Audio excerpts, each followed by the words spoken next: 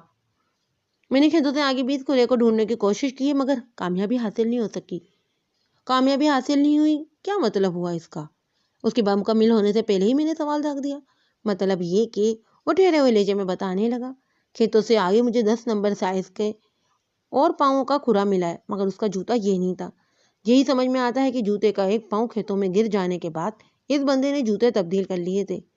میں نے ابھی جس نئے کھرے کا ذکر کیا ہے وہ چند قدم کے بعد ناپید ہو گیا۔ وہاں پر مجھے گھوڑے کے پاؤں کے واضح نشانات دکھائی دیے۔ میں دعوے سے کہہ سکتا ہوں کہ جس بندے کی ہمیں تلاش ہے وہ کسی گھوڑے پر سوار ہو کر سیدھا شمال کی سمت گیا ہے۔ فرید آباد سے شمال میں 2 میل کے فاصلے پر موضع فیض نگر تھا، یعنی وہ گاؤں جہاں سے مونا بیاہ کر یہاں آئی تھی۔ کھوجی ایک تجربے کار بندہ تھا۔ اس کی تحقیق سے تو یہی بات سامنے آ رہی تھی کہ تھیلا کا قاتل کسی گھوڑے پر سوار ہو کر فرید آباد کے ہمارے کھیتوں تک آیا تھا۔ پھر مذکرہ کھیتوں کے اندر سے سفر کرتے ہوئے وہ دلہا دلہن کے کمرے تک پہنچا تھا اور اپنا کام کرنے کے بعد وہ اسی طریقے سے واپس فیض نگر کی جانب چلا گیا۔ قاتل کا تعلق فیض نگر سے تھا یا کسی اور علاقے سے، اس کا پتہ چلانا بہت ضروری تھا۔ اور اس سے بھی زیادہ اہم بات یہ کہ وہ بندہ بند کمرے کے اندر داخل کیسے ہو گیا۔ ملک صاحب، شفیق کی سرسراتی آواز میری سماعت سے ٹکرائی۔ میں تنہائی میں آپ سے بات کرنا چاہتا ہوں۔ میں نے چونک کر اس کی طرف دیکھا۔ مجھے اس کے چہرے پر حد درجہ تشویش نظر آئی۔ میں فوراً سے پیشتر اندرونی کمرے میں لے گیا اور اس کی آنکھوں میں دیکھتے ہوئے پوچھا، ہاں بتاؤ، کون سی خاص بات ہے؟ کھوجی جو غصہ لے کر آیا ہے وہ انکشاف انگیز لہجے میں بولا، وہ تو کرم اللہ کا ہے۔ یہ تم کیا کہہ رہے ہو شفیق؟ میں گڑبڑا کر رہ گیا۔ کیا تمہیں پکا یقین ہے؟ جی ہاں، اس نے ثابت میں سر ہلایا اور بتایا، اس شادی سے چند روز پہلے جب میں فیض نگر گیا تھا تو میں نے اکرم اللہ کو یہی غصہ پہنے دیکھا تھا۔ 1 منٹ، میں نے سوچ میں ڈوبے ہوئے لہجے میں کہا، یہ ضروری تو نہیں کہ کچے چمڑے سے بنا ہوا اس قسم کا غصہ صرف اکرم اللہ ہی پہنتا ہو، یہ کسی اور شخص کا بھی تو ہو سکتا ہے۔ میں سائز کی وجہ سے بھی کہہ رہا ہوں جناب، وہ وضاحت کرتے ہوئے بولا، اکرم اللہ کے پاؤں اور ہاتھ خاصے بڑے ہیں جیسا کہ عموماً کمہاروں کے ہوتے ہیں۔ شفیق کی بات سن کر مجھے ایک پرانی کہاوت یاد آ گئی، سر بڑے سرداروں کے، ہاتھ بڑے کمہاروں کے۔ یہ بھی تو ہو سکتا ہے، میں نے اس کی آنکھوں میں دیکھتے ہوئے کہا۔ اس نمبر کے جوتے فیض نگر میں اکرم اللہ کے علاوہ بھی کوئی پہنتا ہو؟ جی ہو سکتا ہے، مگر میں وثوق سے اس بارے میں کچھ کہہ نہیں سکتا۔ اس نے کہا، میں فیض نگر کے ہر بندے کو ذاتی طور پر نہیں جانتا ہوں۔ اور فرید آباد کے بارے میں تمہاری کیا رائے ہے؟ میں سمجھا نہیں جناب۔ وہ الجھن زدہ نظروں سے مجھے تکنے لگا۔ تم فرید آباد کے رہنے والے ہو، یہاں کے ہر بندے کو تم نے اچھی طرح دیکھ بھال رکھا ہے۔ میں نے سمجھانے والے انداز میں کہا، کیا 10 نمبر کا جوتے پہننے والا کوئی بندہ اس گاؤں میں موجود ہے؟ چند لمحے سوچنے کے بعد اس نے متضب لہجے میں جواب دیا، میرا خیال ہے کہ نہیں۔ شفیق، تمہارے جواب میں یقین اور اعتماد کا فقدان نظر آ رہا ہے، میں نے صاحب گوئی کا مظاہرہ کرتے ہوئے کہا۔ بہرحال فیض نگر کا رخ کرنے سے پہلے میں فرید آباد کو چیک کرنا چاہوں گا۔ ویسے یہ بات میری کھوپڑی میں جگہ نہیں بنا پا رہی کہ تھیلا کے قتل میں اس کے سسر اکرم اللہ کا ہاتھ ہو۔ میں بھی کسی بھی قیمت پر یہ بات ماننے کو تیار نہیں ہوں تھانے دار صاحب، وہ زور دے کر بولا۔ جو باپ اپنی بیٹی کا گھر بسانے کے لیے ہر وقت فکر اور پریشانی میں گھرا رہتا تھا اور میری حامی بننے پر وہ دل کی گہرائیوں سے میرا شکر گزار تھا، وہ بھلا کیسے اور کیوں اپنے ہاتھوں سے اپنے داماد کی جان لے سکتا ہے؟ اگر یہ غصہ واقعتاً اکرم اللہ ہی کا ہے تو، میں نے برخیال انداز میں کہا، پھر یقیناً کسی شرپسند شخص نے اسے اس کیس میں پھنسانے کی سازش کی ہے۔ مجھے بھی کچھ ایسا ہی لگتا ہے جناب، وہ تائیدی انداز میں گردن ہلاتے ہوئے بولا اور پوچھا، آپ فرید آباد میں کیا چیک کرنا چاہتے ہیں؟ تمہارے حساب سے فرید آباد میں مردوں کی تعداد کیا ہوگی؟ اس کی بات کا جواب دینے کے بجائے میں نے الٹا سوال کیا۔ یہی کوئی 150 ہوں گی جناب، اس نے بتایا۔ میں ان تمام مردوں کے پاؤں چیک کرنے کا ارادہ رکھتا ہوں، میں نے جواب دیا، اور وہ بھی کھوجی لطیف مغل کی نگرانی میں، جس نے تمہارے بیٹے تھیلا کے قاتل کا کھرا پکڑا ہے۔ وہ اسی نظر سے مجھے دیکھنے لگا جسے اسے یقین نہ آ رہا ہو کہ تھیلا کو مونا کے جن نے نہیں، کسی انسان نے موت کے گھاٹ اتارا تھا۔ میں نے شفیق کو اس کی سوچ کے ساتھ تنا چھوڑا اور اس مشن میں مصروف ہو گیا جس کا میں نے عزم ظاہر کیا تھا۔ یہ کوئی آسان کام نہیں تھا، پورے گاؤں کے مردوں کو جمع کرنا اور پھر ان کے پاؤں کا سائز اور کھرا چیک کرنا۔ لگ بھگ 5 گھنٹے میں ہم نے اپنا مشن مکمل کر لیا۔ جن مردوں کو ہم نے چیک کیا کسی کا پاؤں بھی 10 نمبر کا نہیں تھا۔ مطلب یہ کہ وقوع کی رات مونا اور تھیلا کے خوابگاہ میں داخل ہونے والے قاتل کا تعلق فرید آباد سے ہی نہیں تھا۔ میں نے پھر بھی احتیاطاً پوچھ لیا، کوئی رہ تو نہیں گیا بھائی؟ ہر طرف سے مجھے نفی میں جواب ملا، اب اتنا وقت نہیں بچا تھا کہ میں فیض نگر کا رخ کرتا۔ میں نے اس کام کو کل کے لیے چھوڑا اور تھانے کا رخ کیا۔ جب ہم تھانے پہنچے تو مغرب کی اذان ہو رہی تھی۔ میرے لیے کیا حکم ہے ملک صاحب؟ لطیف مغل نے امید بھری نظروں سے مجھے دیکھتے ہوئے کہا۔ کیا تم حکم کے غلام ہو چاچا، جو اس قسم کے سوال کر رہے ہو؟ میں نے چھیڑنے والے انداز میں پوچھا۔ میں حکم کا غلام اور آپ کے حکم کا اکا ہوں۔ وہ دونوں ہاتھ جوڑتے ہوئے بولا۔ اگر آپ مجھے فارغ کر دیں تو آپ کی مہربانی ہوگی جناب۔ چاچا فراغت ملے گی تو کام کی تکمیل کے بعد، میں نے دو ٹوک انداز میں کہا۔ جب تک تھیلا کا قاتل میرے ہتھے نہیں چڑھ جاتا میں تمہیں اپنے ہاتھ سے چھوڑنے والا نہیں، لہذا جیسا میں کہتا ہوں چپ چاپ ویسا ہی کرتے جاؤ۔ لمحاتی توقف کر کے میں نے گہری سانس لی اور میرے الفاظ میں اضافہ کیا۔ کل صبح تھانے میں حاضر ہو جانا، ہم ایک ساتھ فیض نگر جائیں گے۔ وہ برا سا منہ بنا کر رہ گیا مگر بولا کچھ نہیں۔ 29 اکتوبر بروز بدھ کی صبح میں کانسٹیبل یاسر اور کھوجی لطیف مغل کی معیت میں پوری تیاری کے ساتھ فیض نگر پہنچ گیا۔ فیض نگر فرید آباد سے 2 میل کے فاصلے پر شمال میں واقع تھا۔ ایک راستہ میرے تھانے سے براہ راست بھی فیض نگر تک جاتا تھا اور یہ سمت بنتی تھی شمال مشرق۔ ہم نے یہی 3 میل کی مسافت والا راستہ اختیار کیا تھا۔ موضوع فیض نگر کی آبادی 800 سے 900 کے درمیان واقع تھی۔ یہ 200 گھروں پر مشتمل ایک متوسط گاؤں تھا۔ ہم نے اکرم اللہ کے گھر کا رخ کیا۔ میں اور یاسر پولیس یونیفارم میں تھے، جبکہ لطیف مغل نے عوامی لباس زیبتان کر رکھا تھا۔ اکرم اللہ کا گھر تلاش کرنے میں ہمیں کوئی دقت یا پریشانی نہیں ہوئی۔ اپنے دروازے پر پولیس کو دیکھ کر اکرم اللہ گھبراتا گیا۔ باری باری ہم سب کو دیکھنے کے بعد الجھن زدہ لہجے میں پوچھا تھا، خیریت تو ہے نا جی؟ خیریت نہیں ہے، اسی لیے ہم تمہاری خیریت پوچھنے آئے اکرم اللہ، میں نے ٹھہرے ہوئے لہجے میں جواب دیا اور پھر اپنا تعارف کرواتے ہوئے بتایا۔ میرا نام ملک صفدر حیات ہے، میں اس علاقے کا نیا تھانے دار ہوں۔ جی جی میں نے آپ کا نام سنا ہوا ہے، وہ جلدی سے بولا۔ تھیلا کے قتل کی تفتیش آپ ہی کر رہے ہیں نا؟ بالکل درست سنا ہے تم نے، میں نے سپاٹ لہجے میں کہا، اور یہی تفتیش مجھے تمہارے دروازے تک کھینچ لائیے۔ کیا تم ہمیں گھر کے اندر آنے کو نہیں کہو گے؟ ہاں ہاں کیوں نہیں، وہ ایک طرف کو ہٹتے ہوئے خوش اخلاقی سے بولا۔ اندر تشریف لے آئیں جناب، یہ آپ کا اپنا ہی گھر ہے۔ ہم سب اکرم اللہ کی بیٹھک میں پہنچ گئے۔ اکرم اللہ ایک ادھیڑ عمر شخص تھا، دراز قامت اور ہاتھ پاؤں کا مضبوط۔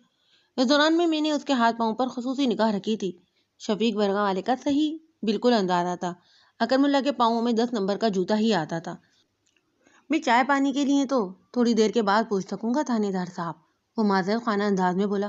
دراصل مونا اپنے گھر میں نہیں ہے، وہ آ جائے تو پھر آپ کی خاطر تواضع کا بندوبست کرتا ہوں۔ مونا اپنے گھر میں نہیں ہے، اس کا کیا مطلب ہوا اکرم اللہ؟ میں نے چونک کر اس کی طرف دیکھا۔ کیا یہ اس کا گھر نہیں ہے؟ یہی گھر ہے تھانے دار صاحب۔ میرے بتانے کا مقصد یہی تھا، بس پریشانی میں الٹا سیدھا منہ سے نکل گیا۔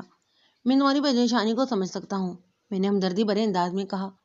خدا خدا کر کے تم نے اپنی اکلوتی بیٹی کا گھر بسایا تھا، پتہ نہیں کس بدخواہ کی نظر لگ گئی کہ یہ شادی ایک دن بھی نہ چل سکی۔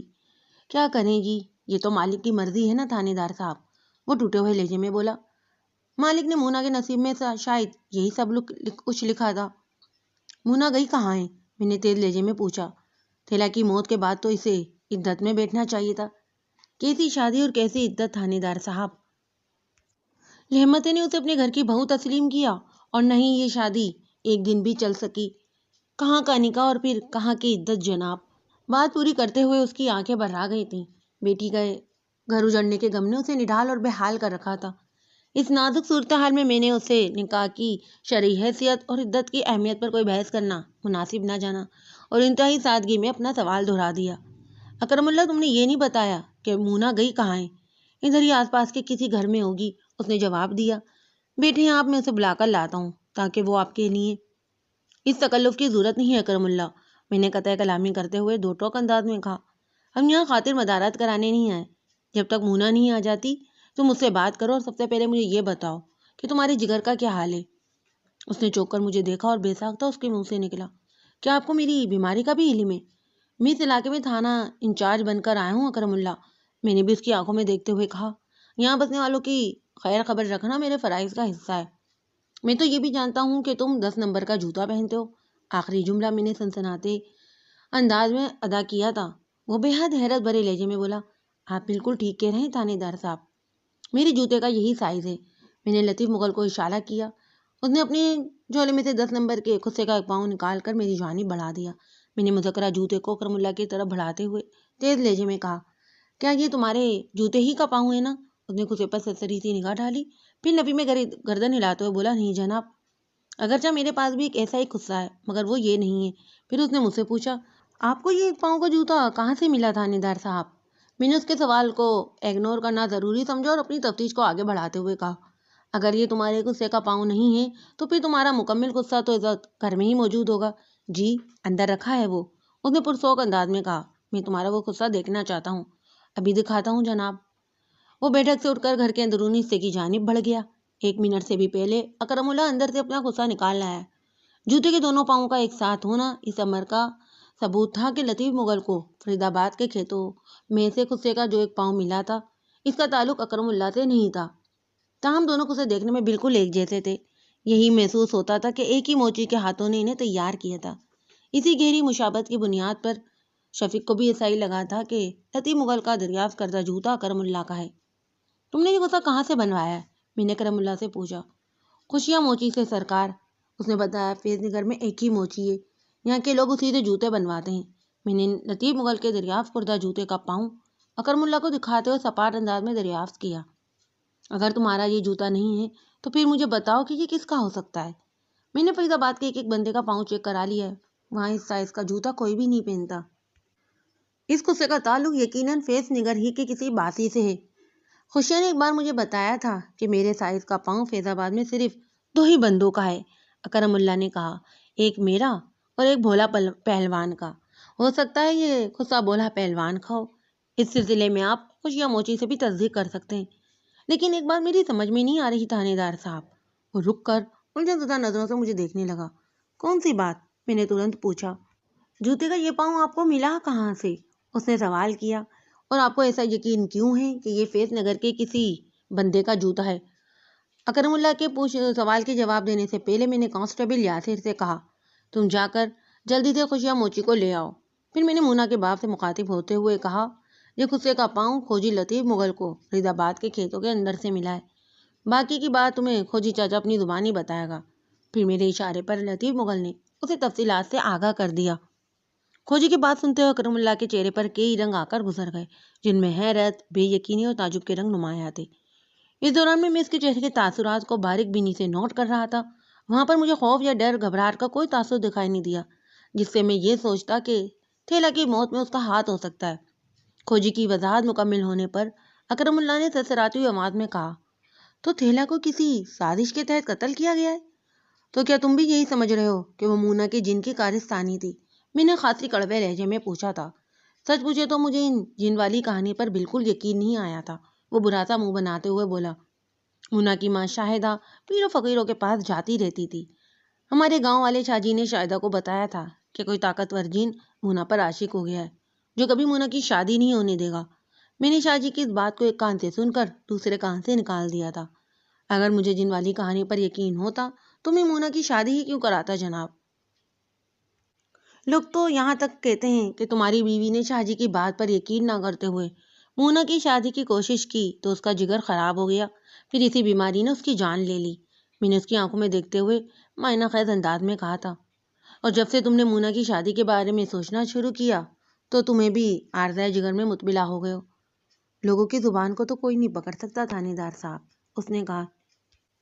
انہیں جو بولنا ہوتا ہے وہ وہی بولتے رہتے ہیں۔ میں ذاتی طور پر ایسی باتوں کو بالکل بکواس سمجھتا ہوں۔ میں تو بس یہ جانتا ہوں۔ وہ سانس لینے کے لیے رکا، پھر اپنی بات مکمل کرتے ہوئے بولا، انسان کی زندگی، موت، صحت اور بیماری صرف اللہ پاک کے ہاتھ میں ہے۔ وہی ذات ہر شے پر قادر ہے۔ جو رات قبر میں ہے وہ باہر ہو ہی نہیں سکتی۔ اور وہ کہتے ہیں نا، جسے اللہ رکھے اسے کون چکھے۔ سبحان اللہ۔ میں نے ستائشی نظر سے اکرم اللہ کی طرف دیکھا اور کہا، یہ کی ہے نا تم نے اہل ایمان مردوں والی بات۔ تمہارے خیالات سن کر میرا دل خوش ہو گیا ہے۔ میں تو ایک گنہگار بندہ ہوں تھانے دار صاحب، وہ نہایت عاجزی سے بولا۔ میرا جگر خرابی کے آخری مقام پر ہے، پتہ نہیں کب بلاوا آ جائے۔ یہی سوچ کر میں نے مونا کی شادی کر دی تھی۔ پتہ نہیں میری موت کے بعد اس بیچاری کا کیا بنے گا، مگر سوہنے رب کو تو کچھ اور ہی منظور تھا۔ وہ بسنے سے پہلے ہی اجڑ کر آ گئی۔ بات مکمل کرنے کے بعد وہ آنکھوں میں اتر آنے والی نمی کو خشک کرنے لگا۔ میں خود چونکہ ایک بیٹی کا باپ تھا، اس لیے ایک باپ کے اپنی بیٹی کے لیے احساسات اور جذبات کو بہت اچھی طرح سمجھ سکتا تھا۔ میں نے اس کی دلجوئی اور اشک شوئی کی غرض سے ہمدردی بھرے لہجے میں کہا، کون گنہگار ہے اور کون نیکوکار، یہ صرف اللہ تعالیٰ ہی جانتا ہے۔ میں سمجھتا ہوں کہ تم واقعی اکرم اللہ ہو۔ اللہ خوش قسمت لوگوں کو ہی بیٹی جیسی نعمت سے نوازتا ہے۔ ہمارے درمیان یہ جذباتی گفتگو جاری ہی تھی کہ یاسر خوشیاں موچی کو لے کر آ گیا۔ آئندہ 1 گھنٹے تک میں نے اس سے مختلف زاویوں سے مذکرہ موچی کو قصہ، میں نے سوالات کے جواب میں اس نے جو کچھ بتایا وہ اکرم اللہ کے بیان کی تصدیق کرتا تھا۔ یعنی فیض نگر میں صرف 2 افراد ہی کے پاؤں کا سائز 10 نمبر کا تھا، جن میں سے ایک اکرم اللہ اور دوسرا بھولا پہلوان تھا۔ موچی نے خسرے کے پاؤں کو دیکھتے ہی پہچان لیا تھا اور مجھے بڑے وثوق سے بتایا، تھانے دار جی، یہ قصہ تو میں نے پہلوان جی کے لیے ہی تیار کیا تھا۔ جب دونوں بندوں کے پاؤں کا سائز اور نمبر ایک ہے تو پھر تم یہ دعویٰ کس بنیاد پر کر رہے ہو؟ میں نے اس کے چہرے پر نگاہ گاڑ کر کڑے لہجے میں دریافت کیا۔ خسرے کا یہ پاؤں اکرم اللہ کا بھی تو ہو سکتا ہے۔ نہیں جناب، وہ نفی میں گردن ہلاتے ہوئے بولا، ان دونوں بندوں کے پاؤں کا نمبر بھلے ایک جیسا ہے لیکن سائز میں تھوڑا فرق ہے۔ میرا مطلب ہے اکرم اللہ اور بھولا پہلوان کے پاؤں کی لمبائی ایک جیسی ہے، لیکن پہلوان جی کا پاؤں قدرے بھاری ہے، جس کی وجہ سے اس کے جوتے کو معمولی سا چوڑا یعنی تھوڑا کھلا رکھنا پڑتا ہے تاکہ جوتے کے اندر پاؤں دھس کر پھنس کر نہ رہ جائیں اور اسے بآسانی پہنا اور اتارا جا سکے۔ خوشیاں موچی کے بیان کردہ ٹیکنیکی انداز کو ذہن میں رکھ کر میں نے دوبارہ جوتوں کا تنقیدی جائزہ لیا تو یہ باریک سا فرق میری سمجھ میں آ گیا۔ خسرے کا جو پاؤں لطیف مغل کو فرید آباد کے کھیتوں میں سے ملا تھا وہ بلا شبہ پہلوان ہی کا تھا، کیونکہ وہ اکرم اللہ کے خسرے کی بانسبت تھوڑا زیادہ کشادہ تھا۔ خوشیاں موچی کی پیشہ ورانہ وضاحت کے بعد تھیلا کے قاتل کے حوالے سے اکرم اللہ کی ذات شک کے دائرے سے باہر نکل گئی اور لامحالہ اب یہ مقام بھولا پہلوان کی ذات نے حاصل کر لیا تھا۔ میں نے خوشیاں کو فارغ کرتے ہوئے تہمکانہ انداز میں کہا، تو میرے بندوں کو اپنے ساتھ لے جاؤ اور انہیں پہلوان جی کا گھر دکھا دو۔ جو حکم مائی باپ، وہ فرما برداری سے بولا۔ یاسر، تم اور لطیف مغل خوشیاں کے ساتھ جاؤ، میں نے کانسٹیبل سے کہا، اور تم لوگوں نے ہر قیمت پر بھولا کو یہاں لے کر آنا ہے۔ اگر وہ دائیں بائیں کرنے کی کوشش کرے تو تمہیں ہر نوعیت کی سختی اپنانے کا اختیار ہے۔ سمجھ گیا ملک صاحب، یاسر نے چوکو چوبند لہجے میں کہا۔ میں لطیف مغل کی جسمانی طاقت سے بخوبی واقف تھا۔ ایک کھٹا کھٹا پہلوان تو بہت دور کی بات ہے، اگر میں اسے بکری کا بچہ بھی پکڑنے بیچتا تو وہ ہاپتا کانپتا واپس آ کر یہی کہتا، ملک صاحب وہ بکری کا نہیں شیطان کا بچہ ہے۔ میں جانتا تھا کہ چاچا کوکڑ یاسر کی کوئی ہنگامی مدد نہیں کر سکے گا، لیکن میں نے خاص مقصد کے تحت اسے کانسٹیبل کے ساتھ روانہ کر دیا، اور وہ مقصد تھا عبداللہ سے تنہائی میں چند اہم اور سنسنی خیز باتیں کرنا۔ ایسی باتیں جو دوسروں کے سامنے اس سے کرنا مجھے موزوں نہیں لگ رہا تھا۔ جب ہم دونوں کے سوا کوئی تیسرا اس گھر میں موجود نہ رہا تو میں نے سرسری انداز میں کہا، اکرم اللہ، پتہ نہیں تم بھی کیا سوچ رہے ہوگے، میں نے تمہارے ہی گھر کو تھانہ بنا لیا اور تھیلا کے قتل کی ساری تفتیش ادھر ہی بیٹھ کے کیے جا رہا ہوں۔ ایسی کوئی بات نہیں ہے جناب، اس نے کہا، میں تو خود یہی چاہتا ہوں کہ تھیلا کا قاتل جلد از جلد قانون کی گرفت میں آ جائے۔ تم اگر اسی طرح مجھ سے تعاون کرتے رہے تو میں قریب تھیلا کے قاتل کو آئینی سلاخوں کے پیچھے بھیجنے میں کامیاب ہو جاؤں گا۔ میں تو ہر قسم کے تعاون کے لیے تیار ہوں جناب، وہ گہری سنجیدگی سے بولا، آپ بس حکم کریں۔ تم سے زیادہ مجھے مونا کا تعاون درکار ہے اکرم اللہ، میں نے اس کی آنکھوں میں آنکھیں ڈال کر معائنہ خیز انداز میں کہا، وہ تمہاری بانسبت زیادہ آسانی سے مجھے قاتل تک پہنچا سکتی ہے۔ یہ آپ کیا کہہ رہے ہیں تھانے دار صاحب؟ وہ پھٹی ہوئی آنکھوں سے دیکھتے ہوئے مجھے بولا، مونا کا اس معاملے سے کیا واسطہ؟ صرف اسی کا تو واسطہ ہے اکرم اللہ، میں نے ایک لفظ پر دباؤ ڈالتے ہوئے کہا، میں نے فی الوقت تمہارے گھر کو اسی لیے تھانہ بنایا ہے کہ میں نہیں چاہتا گاؤں میں تمہاری رسوائی ہو۔ اگر مونا نے اپنی زبان سے چنا اگلا تو مجھے مجبوراً اسے گرفتار کر کے اپنے ساتھ لے جانا ہوگا۔ میرے اس انکشاف اور وحشت انگیز بیان پر اکرم اللہ کا چہرہ سیاہ پڑ گیا۔ فکر مندی اور پریشانی کے گھنے بادلوں نے اس کی پریشان صورت کو اپنے سیاہ سار میں لے لیا تھا۔ اس کے حلق سے پھنسی پھنسی سی آواز برآمد ہوئی، ایسی کون سی سچائی ہے تھانے دار صاحب جو مونا نے آپ سے چھپا رکھی ہے؟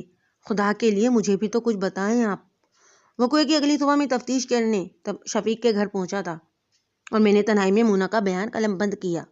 میں نے نہایت ہی مختصر الفاظ میں مونا سے ہونے والی بات چیت کو اکرم اللہ کے گوشت گزار کرنے کے بعد کہا، ابھی مونا آ جائے تو تمہاری موجودگی میں اس سے پوچھ تاچھ کروں گا، پھر ساری حقیقت تم پر واضح ہو جائے گی۔ فی الحال اتنا جان لو کہ تمہاری بیٹی نے مجھے بیوقوف بنانے کے لیے کئی ایک خطرناک جھوٹ بولیں جو کہ سنگین جرم کے زمرے میں آتے ہیں۔ اس کی پریشانی میں اب کئی گنا اضافہ ہو گیا تھا۔ نفی میں گردن ہلاتے ہوئے وہ عجیب سے لہجے میں بولا، پتہ نہیں اس نے آپ سے غلط بیانی کیوں کی، میں تو اسے ایسا نہیں سمجھتا۔ اولاد جب جوان ہو جائے تو ویسے ہی نہیں رہتی جیسا والدین اس کے بارے میں سوچ رہے ہوتے ہیں، میں نے بصتور اس کی آنکھوں میں دیکھتے ہوئے کہا۔ خصوصاً بیٹیوں کے حوالے سے تو ان کے ذہن میں یہی ہوتا ہے کہ وہ اب بھی 4-5 سال کی معصوم سی گڑیا ہی ہیں۔ یہ تو آپ بالکل ٹھیک کہہ رہے ہیں تھانے دار صاحب، وہ گردن کو ہاں میں لاتے ہوئے بولا، لیکن میں محسوس کر رہا ہوں کہ آپ مونا کے حوالے سے مجھے کوئی خاص بات سمجھانے کی کوشش کر رہے ہیں۔ تمہارے محسوسات غلط نہیں ہیں کرم اللہ، میں نے گہری سنجیدگی سے کہا۔ ہو سکتا ہے کہ کوئی جین مونا پر عاشق نہ ہو، بلکہ مونا خود کسی سے محبت کر بیٹھی ہو۔ یہ تو ناممکن نہیں ہے۔ ناممکن تو نہیں ہے تھانے دار صاحب، وہ تشویش بھرے لہجے میں بولا، لیکن میں مونا کے کسی ایسے معاملے سے واقف نہیں، نہ ہی مرحوم شاہدہ نے کبھی مجھ سے ایسا ذکر کیا۔ جب سے مونا کے عاشق جین والی کہانی فیض نگر میں پھیلی، میری بیٹی سے شادی کرنے کو کوئی تیار نہیں ہوا۔ میں نے منت سماجت کے بعد شفیق کو اس رشتے کے لیے راضی کیا تھا۔ اس کی مہربانی کہ وہ اپنی بیوی کی مخالفت کے باوجود بھی مونا اور نیلا کی شادی کے لیے مان گیا۔ میں اس کا یہ احسان زندگی بھر یاد رکھوں گا۔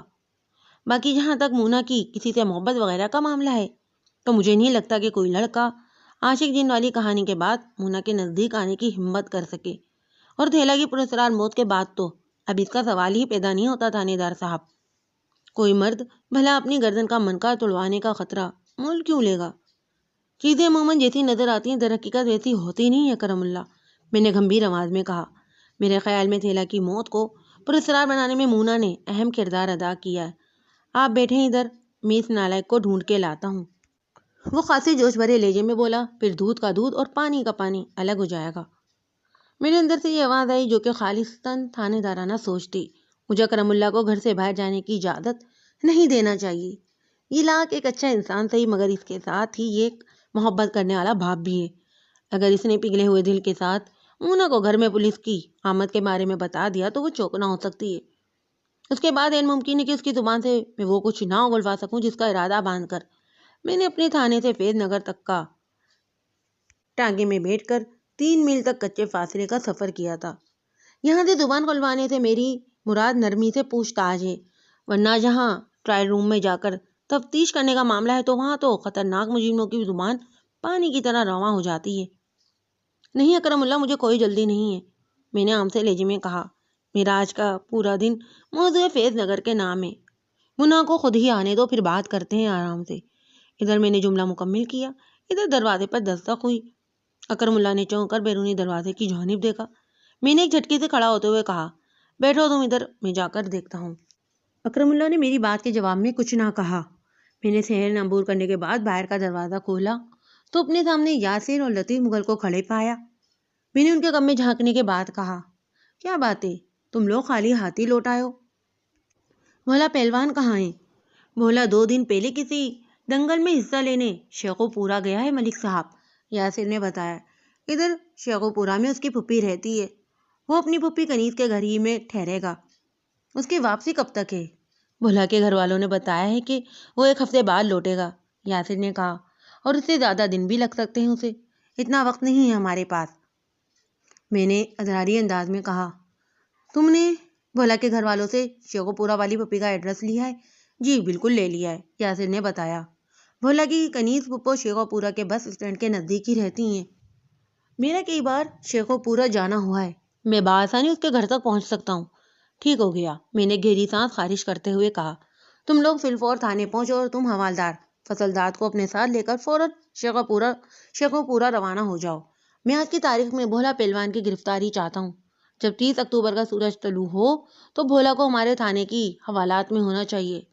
امید ہے تم میری بات سمجھ گئے ہوگے؟ چنگی طرح سمجھ گیا ہوں ملک صاحب، وہ پرجوش انداز میں بولا۔ جمعرات بھری بھرات، اس کا اشارہ 30 اکتوبر والی جمعرات کی جانب تھا۔ میں نے کہا، بس اب 1 منٹ ضائع نہیں کرو اور فوراً روانہ ہو جاؤ۔ اپنے سپاہی کو تو آپ نے شیخو پورا بھیجنے کا پروگرام دے دیا ہے؟ لطیف مغل نے میری طرف دیکھتے ہوئے کہا، کیا میں تھانے میں رک کر آپ کی واپسی کا انتظار کروں؟ انتظار تو تمہیں کرنا ہی پڑے گا چاچا، میں نے روکھے لہجے میں کہا، لیکن تھانے میں بیٹھ کر نہیں بلکہ اپنے گھر جا کر۔ تم سے کل صبح تفصیلی بات ہوگی۔ بھولا میرے قابو میں آ جائے، اس کے پاؤں کا کھرا تم نے چیک کرنا ہے، اس کے بعد میں تمہارا حساب بے باک کر دوں گا۔ چلیں جی، ایک دن اور صبر کر لیتا ہوں، وہ خفگے بھرے لہجے میں بولا۔ آپ اس علاقے کے مائی باپ ہیں، میں آپ سے زور زبردستی تو نہیں کر سکتا۔ یہ بات بہت کم لوگوں کو معلوم ہوگی کہ ہمارے پاس کھوجی اور مخبر وغیرہ کا کوئی باقاعدہ بجٹ نہیں ہوتا۔ ان لوگوں کو تھانہ انچارج اپنی جیب سے خاص ادائیگی کرتا ہے۔ بہرحال اس قسم کے کردار کسی بھی کیس کو حل کرنے میں کافی مفید ثابت ہوتے، اس لیے انہیں معاوضہ دینے کے ساتھ ہی اس قبیلے کی الٹی سیدھی باتیں بھی برداشت کرنا پڑتی ہیں۔ وہی بات کہ دودھ دینے والی گائے کی تو لات کھانی ہی پڑتی ہے۔ وہ 29 اکتوبر کی ایک خوشگوار ساپیر تھی۔ موضع فیض نگر کے ایک رہنے والے اکرم اللہ کے گھر کے ایک کمرے میں اس وقت 3 افراد جمع تھے، یعنی میں، مونا اور اس کا باپ اکرم اللہ۔ مونا سہمی ہوئی نظروں سے مجھے تک رہی تھی۔ میں نے اسے مخاطب کرتے ہوئے دھیمے لہجے میں کہا، مونا، میں نے تم پر واضح کر دیا تھا کہ اگر تمہارے بیان کی ایک بھی بات غلط نکلی تو میں تمہارے تعاقب میں فرید آباد سے ہوتے ہوئے فیض نگر بھی پہنچ جاؤں گا۔ اور دیکھ لو، میں اس وقت تمہارے گھر کے اندر موجود ہوں، میرا کوئی قصور نہیں۔ اس نے بھراوی آواز میں بولنا شروع ہی کیا تھا کہ میں نے ہاتھ کے اشارے سے اسے منع کر دیا۔ جانتا ہوں میں تم نے تھیلا کو قتل نہیں کیا، میں نے اس کے چہرے پر نگاہ گاڑ کر کہا، مگر تم نے مجھے سراسر ایک جھوٹی کہانی سنائی تھی۔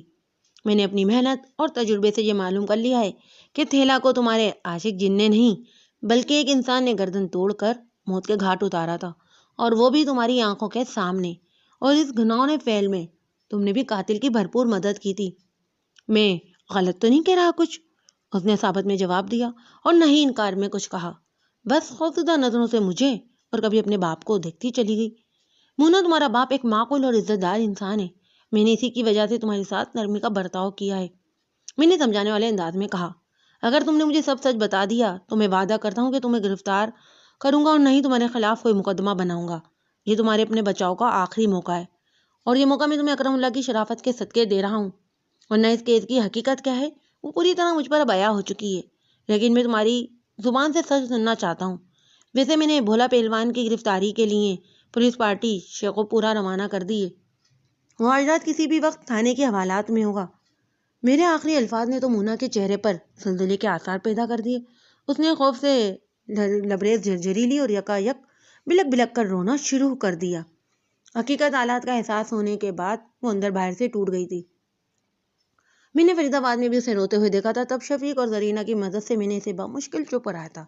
یہاں اس کے آنسو پوچھنے اور تسلی دلاسا دینے کے لیے اس کا سگا باپ موجود تھا، چنانچہ اسے سنبھالنا زیادہ مشکل ثابت نہیں ہوا۔ 10 سے 15 منٹ کے اندر وہ بیان دینے کے قابل ہو گئی۔ 16 آنے سچا اور کھڑا بیان۔ اب کی بار مونا نے مجھے جو کہانی سنائی وہ میری اب تک کی تفتیش سے لگاؤ کھاتی تھی، تاہم اسے فیصلہ کو نتیجہ خیز بنانے کے لیے بھولا پہلوان کا میری گرفت میں آنا بہت ضروری تھا، اور اس مقصد کے لیے مجھے تھوڑا انتظار کرنا تھا۔ جب تک میں اس کیس کو حل نہیں کر لیتا، مونا اس گھر کے اندر نظر بد رہے گی۔ میں نے اکرم اللہ کی طرف دیکھتے ہوئے دو ٹوک انداز میں کہا، چاہے کتنا بھی ضروری کام کیوں نہ ہو، یہ گھر سے باہر قدم نہیں رکھے گی، اور نہ ہی اس سے کوئی ملنے گھر میں آئے گا۔ کم از کم آئندہ 24 گھنٹے کے لیے یہ پابندی لازمی ہے۔ کیا تم ایسا کر لو گے؟ کر لوں گا میں جی، وہ مضبوط لہجے میں بولا۔ آپ نے میری عزت کے تحفظ کی خاطر اتنی نرمی برتی ہے، میں آپ کا یہ احسان زندگی بھر یاد رکھوں گا تھانے دار صاحب۔ اور تم کیا کہتی ہو؟ میں نے مونا کی طرف دیکھتے ہوئے کہا۔ اپنے باپ کے لیے کوئی مشکل تو کھڑی نہیں کرو گی؟ اگر ایسا کوئی ارادہ ہے تو ابھی بتا دو، میں تمہیں گرفتار کر کے اپنے ساتھ لے چلتا ہوں۔ وہ شدت سے نفی میں گردن ہلاتے ہوئے بولی، مجھے اپنی غلطی کا احساس ہو گیا ہے، آپ نے جیسا کہا ہے میں اسی پر عمل کروں گی۔ یہ اچھی بات ہے کہ تمہیں اپنی غلطی کا احساس ہو گیا ہے، میں نے ٹھہرے ہوئے لہجے میں کہا، اور یہی احساس دلانے کے لیے میں نے تمہارے ساتھ سختی نہیں اپنائی۔ مجھے اندازہ ہو گیا تھا کہ ایک شاطر شخص نے تمہاری سادگی اور معصومیت کا فائدہ اٹھانے کے لیے یہ گھٹیا چال چلی تھی۔ بہرحال میں نے لمحاتی توقف کر کے ایک آسودہ سانس لی اور پھر کہا، تم لوگوں کو پریشان ہونے کی ضرورت نہیں ہے، میں سارے معاملات کو سنبھال لوں گا۔ تم نے قانون سے تعاون کیا ہے، تمہاری حفاظت اب میری ذمہ داری ہے۔ وہ باپ بیٹی تشکرانہ نظروں سے مجھے دیکھنے لگے تھے۔ کانسٹیبل یاسر کی بات بالکل درست ثابت ہوئی تھی۔ اس کیس کے لیے جمعرات واقعتاً بھری مراد بن گئی تھی۔ گزشتہ رات کے دوسرے حصے میں بھولا پہلوان کو شیخو پورا سے گرفتار کر کے میرے تھانے کی حوالات میں پہنچا دیا گیا تھا۔ رات کے باقی حصے میں حوالدار فضل داد نے بھولا کے ساتھ ایسا دنگل کھیلا تھا کہ اس کی ساری شاہزوری ناک، منہ اور پتہ نہیں کون کون سے رستے نکل گئی تھی۔ جب میں جمعرات کی صبح تھانے پہنچا تو بھولا کی حالت کسی کچھوے سے بھی زیادہ حقیر و بے توقیر ہو چکی تھی۔ یہ فضل داد کی مخصوص تفتیش کا اعجاز تھا، جس کے سامنے بھولا پہلوان کا کوئی داؤ، کوئی پیترا کارگر نہیں ثابت ہو سکا تھا۔ اس نے انتہائی کمزور آواز میں اپنا جو حلیفہ بیان قلم بند کروایا، وہ مونا کی سنائی ہوئی کہانی کی تصدیق کرتا تھا۔ مونا اور بھولا اپنی بے وقوفی میں ایک عیار اور ایک چالاک شخص کے ہاتھوں کھلونا بن گئے تھے، اور اس مکار شخص کا نام تھا پیر وحید شاہ، جس نے اپنی حویج کاری کو زندہ و تابندہ رکھنے کے لیے دونوں کا استعمال کیا۔ بھولا کو پیر صاحب نے یہ کہانی فٹ کی تھی کہ اگر وہ مونا کے پہلے شوہر کی گردن کا کڑا نکال کر اسے موت کے گھاٹ اتار دے تو مونا کا جن ہمیشہ کے لیے اس کی جان چھوڑ دے گا۔ بعد میں وہ مونا پر ایسا عمل کرے گا کہ وہ بھولا کی دیوانی ہو جائے گی۔ ایک پرکشش اور حسین و جمیل لڑکی کے حصول کی خاطر بھولا پیر وحید شاہ کی بات ماننے کے لیے تیار ہو گیا۔ دوسری جانب اس نے مونا کو یقین دلایا تھا کہ اگر کوئی اس کے پہلے شوہر کو قتل کر دے تو عاشق جن سے صدا کے لیے اسے نجات مل جائے گی۔ مونا نے پوچھا، مگر یہ کام میرے بس کا تو نہیں؟ پیر صاحب نے کہا، میں اس کا بندوبست کر دوں گا، تم نے بس تعاون کرنا ہے۔ مونا ہر نوعیت کے تعاون کے لیے آمادہ ہو گئی۔ اس تعاون کے مطابق نمبر 1، جب کمرے کے کھیتوں کی طرف کھلنے والے دروازے پر دستک ہو تو اس نے پیر صاحب کے بھیجے ہوئے بندے کو کمرے میں بلا کر رنگیلے پلنگ کے نیچے چھپا دینا تھا۔ پھر جب وہ تھیلا کی زندگی کا چراغ گل کر دے تو اس کے جانے کے بعد کمرے کے مذکرہ دروازے کو اندر سے کنڈی لگا کر ایک دلسوز چیخ مارنا تھی۔ بعد ازاں ان سب کو عاشق جن کے بھیانک انتقام کی کہانی سنا کر اس موت کو ایک بے خطا جن کے کھاتے میں چڑھا دینا تھا۔ پیر وحید شاہ نہیں جانتا تھا کہ مونا کی کہیں شادی ہو، وہ اس خوبصورت معصوم لڑکی کو اپنے مقررہ عزائم کی تکمیل کے لیے رکھنا چاہتا تھا۔ اس کی بنی ہوئی سازش کامیابی سے ہمکنار ہونے والی تھی کہ اس کی بدقسمتی نے مجھے اس کے علاقے میں تھانہ انچارج بنا کر بھیج دیا۔ ایک بات کی وضاحت ضروری سمجھتا ہوں میں کہ سچے بزرگان دین اور اولیاء اکرام کا میں بے حد احترام کرتا ہوں، مگر انسان کے لبادے میں چھپے ہوئے ہوسناک خونخوار اور بھیڑیوں کو بے نقاب کرنا بھی ضروری سمجھتا ہوں۔ جمعرات بھری مراد کی دوپہر میں نے آستانہ وحید پر چھاپا مار کر وحید شاہ صاحب کو گرفتار کر لیا۔